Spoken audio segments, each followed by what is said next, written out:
رسول اللہ صلی اللہ علیہ وآلہ وسلم کی دعا۔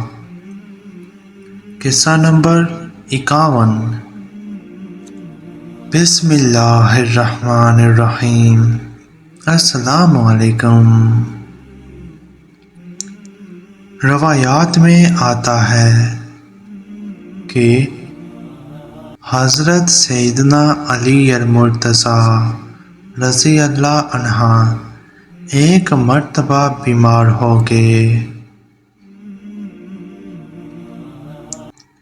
تو حضور نبی کریم صلی اللہ علیہ وآلہ وسلم آپ رضی اللہ عنہ کی عیادت کے لیے تشریف لائے اور آپ رضی اللہ عنہ کو اپنی چادر میں لے کر دعا فرمائی، جس سے آپ رضی اللہ عنہ تندرست ہو گئے۔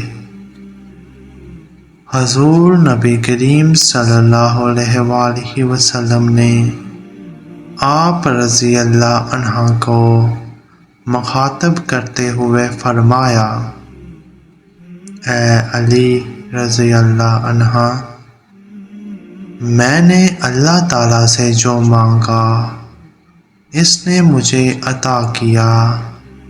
میں نے اللہ تعالیٰ سے اپنے لیے وہ مانگا ہے جو میں نے تمہارے لیے مانگا۔